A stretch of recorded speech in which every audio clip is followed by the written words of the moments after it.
Telecom was one of the key reasons why the sell-off started. So we had Idea, Bharti among the top losers. Today is no different. Even today, you would have seen there is some sort of recovery. So it all opened down, but now you're seeing some recovery. Bharti is up almost 0.5%. Idea is up 0.07%. Let's get in a perspective on the telecom space. Nitin Soni, Asia Pacific Corporates at Fitch Rating, is now joining us live from Singapore. Nitin, in terms of extension of what Jio has done, it was expected, right? Everybody, when they launched the offer, said that it will get extended for a while. Yeah, sure. Thanks for having me.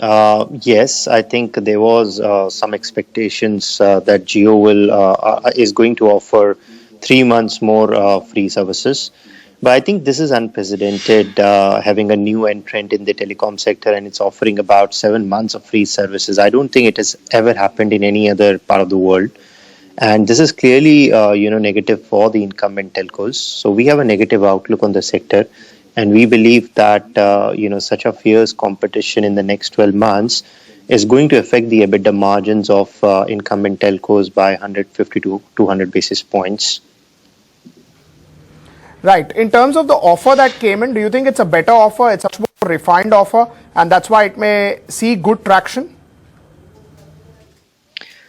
I think this offer was also a necessity for Reliance Jio, given it's taking some time to streamline their network, and also I think they want to achieve about 80 to 100 million kind of subscribers to be really be profitable on these operations, given that when they will start charging for it at the end of the March, there will be some dropouts. So those subscribers who are using it as a second SIM currently and using the incumbent telcos as the first SIM, there will be some dropouts, because at that point of time, a consumer will decide how much they are willing to pay for the same kind of a services to Jio or to the Airtel or Voda.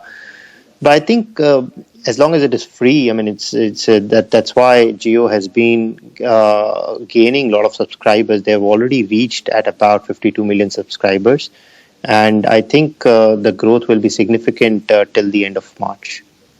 Two key takeaways. So firstly, that they are looking in for the congestion which has happened in a lot of areas, because of which the experience has not been good. So they want to solve that, and they agreed to that fact. And second was about the number portability. There were a lot of concerns whether number portability would happen. If yes, how would it happen? What happens to the existing SIM card that they have? That also they clarified. Do you think now a lot more people would come in who are still reluctant to change their numbers? Already people have two numbers.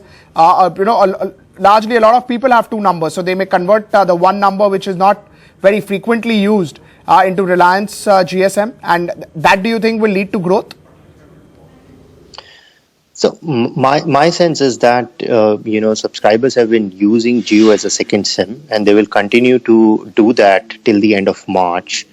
And basically, the incumbent telcos will have a subdued December and March quarter, where I think the data growth will slow down for them, given the data growth is actually happening on the Reliance Jio network.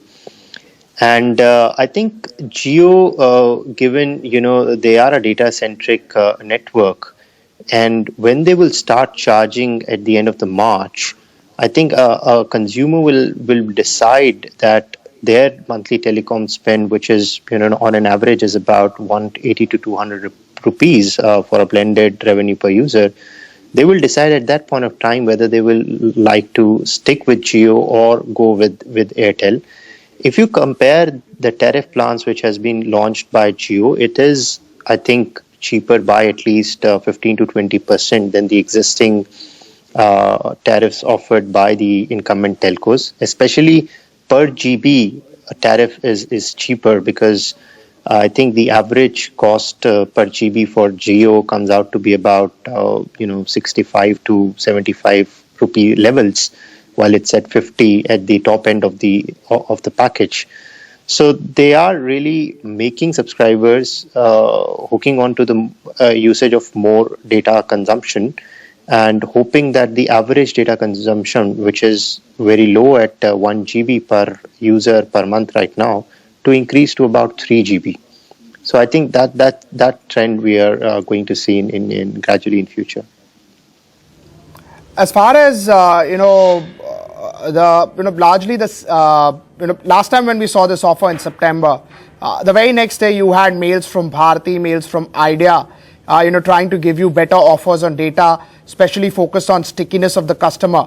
With this next 4 months, you expect these players to also start to cut their data prices, or probably they'll wait till the end of March and then take a decision? So I think the data prices are already falling, and we expect that the data prices will further fall by 15 to 20% in the next 12 months. But as far as competition and reaction to this kind of offer is concerned, the incumbent telcos can't really react to it because it's free, right? I mean, how much can you discount your existing tariffs when something is already free? So I think they will, wait for the Jio to start charging their customers.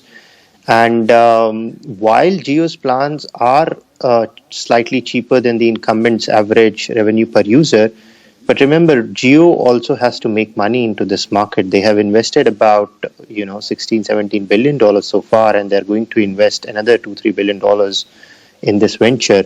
So at some point of time, I think rationalization will come into the industry, and over the medium term, it could be positive for the industry because the data growth will significantly grow from here on. So as far as the data volumes grows, which more than offsets the data price declines, I think it's going to be positive for the incumbent telcos as well on a medium term basis.